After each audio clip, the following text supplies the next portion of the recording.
Morning বন্ধুরা, আশা করি সবাই খুব ভালো আছো, সুস্থ আছো। আমিও খুব ভালো আছি। নতুন একটা ভিডিওতে তোমাদের সকলকে জানাই অনেক স্বাগত। সকালবেলা টাইম ফুল আর পত্তরিকা ফুলগুলো দেখেই কিন্তু মনটা ভরে যায়। দিনের শুরুটা যদি এরকম ফুল দিয়েই শুরু হয়, সারা দিনটা কত সুন্দর থাকে। গতকাল রাত্রে কিন্তু ঝড় বৃষ্টি হয়েছিল, আর তারপরে সকালটা দেখো কত সুন্দর হয়ে আছে। ফুলগুলোই তার একদম জলজান্ত প্রমাণ। গাছগুলো একদম সবুজে ভরে উঠেছে, আর সুন্দর রোদ পড়ছে, দেখতে ভীষণ ভালো লাগছে। এবার একটু চা খেয়ে নেব। হাফ কাপ চা দেখছো, কারণ সকালবেলা কিন্তু আমার একবার চা খাওয়া হয়ে গেছে। এখনও সকাল, কিন্তু ঘুম থেকে উঠেই চা একটু খাওয়া হয়ে গেছে। চা খেয়ে নিলাম। এরপরে ব্রেকফাস্ট বানাবো। আজকে করব চিড়ের পোলাও।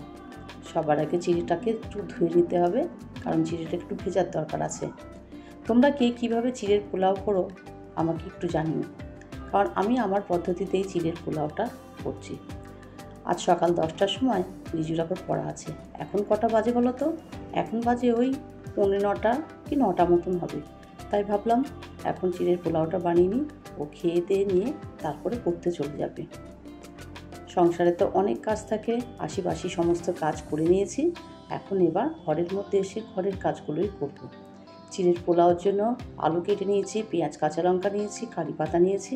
এবার চলো পোলাওটা তৈরি করি। সবার প্রথমে তো বাদামগুলোকে ভেজে নিতে হবে। বাদামগুলো একটু লাল লাল করে ভেজে তুলে রাখবো। তারপরে ওই তেলের মধ্যে দিয়েছি গোটা জিরে আর কারি পাতা ফোড়ন। কারি পাতা দেওয়া মাত্রই চর বড়িয়ে উঠলো, আর চারিদিকে তেলটা ছিটিয়ে গেল। এরপরে ছোটো ছোটো কেটে রাখা আলুগুলো দিয়ে লবণ আর হলুদ দিয়ে দিলাম। আলুগুলো অনেকটা ছোট করেই কাটা, তাই ভাজতে ভাজতেই সেদ্ধ হয়ে যাবে।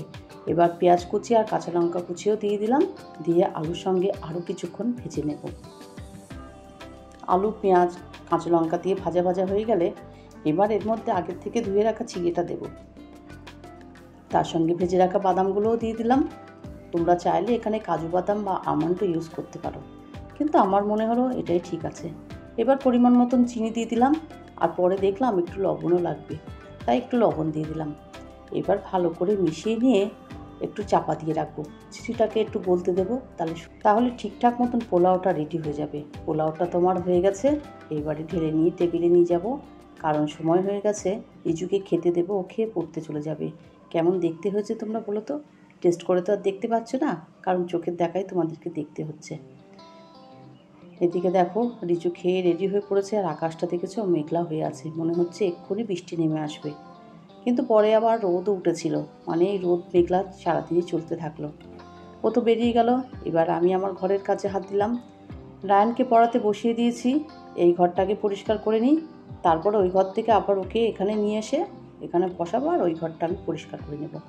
ঘরের সঙ্গে সঙ্গে ফার্নিচারগুলোও একটু পরিষ্কার করে নিচ্ছি, কারণ গতকাল একটু ঝড় হয়েছিল, আর ঝড় হওয়া মানে বুঝতেই পারছো যে যত ধুলো বালি সব ঘরের মধ্যে ঢুকবেই। তাই ফার্নিচারগুলো একটু পরিষ্কার করে নেব। আর তাছাড়াও কি বলো তো, হাতে একটু সময় থাকলে না, বিছানা ঝাড়ার সঙ্গে সঙ্গে যদি এগুলো একটু মুছে নেওয়া যায়, তাহলে প্রত্যেক দিন এই কাজটা করতে পারলে জিনিসপত্রগুলো ভালোও থাকে, আর ধুলো ময়লা জমেও না, অনেকটা কমই হয়। চলে এলাম এই ঘরে। রায়ানকে তো ওই ঘরে ট্রান্সফার করে দিয়েছি, ও ওখানে বসে পড়ছে, আর আমি এই ঘরের বিছানাগুলো তুলে নেব। মানে বিছানা তো তোলা হয়ে গেছে, বিছানার চাদরটা এবারে ঠিকঠাক করে দেবো। আর দুদিনের জামা কাপড় জমে আছে, সেগুলোকে এখন ভাঁজ করব। এই কাজগুলো না কেমন পড়েই থাকে, আলস্য লাগে জামা কাপড় ভাঁজ করতে। কেচে মেলে দেওয়া তোলা পর্যন্ত ঠিক আছে, কিন্তু এই জামা কাপড় যখন অনেকটা জড়ো হয়ে যায় না, তখন মনে হয় না যে জামা কাপড়গুলো ভাঁজ করে জায়গায় রাখি। কারণ জামা কাপড় ভাঁজ করারও তো পদ্ধতি আছে, যারটা তার আলাদা করে করে ভাঁজ করতে হবে, আলাদা আলাদা জায়গায় রাখতে হবে। কারণ একসঙ্গে যদি জামা কাপড় রাখে তখন তো কখনোই খুঁজে পাওয়া যাবে না। তাই আমার জামা কাপড়, ছেলেদের জামা কাপড়, ওদের পাপার জামা কাপড় সব আলাদা করেই আলাদা আলাদা জায়গায় রেখে দিই, কারণ নিতে সুবিধা হয়। ওরা ওদেরটাও নিতে পারে, আমি আমারটাও সহজে নিতে পারি, আর একসঙ্গে থাকলে তো খুবই অসুবিধা হয়। এদিকে দেখো সবগুলো ভাঁজ করা হয়েও গেছে জামা কাপড়। এগুলো নিয়ে এবার যার যেটা জায়গায় রেখে দেবো। জামা কাপড় তো ভাঁজ করা শেষ, এবার ঘরগুলো ঝাঁট দেবো। ঘর ঝাঁট দেওয়া, মোছা, এখনও তো অনেক কাজ বাকি। রান্না করতে হবে, আর ছেলেরা বাড়িতে থাকা মানে ঘর বাড়ি কিন্তু আমার পরিষ্কার থাকে না।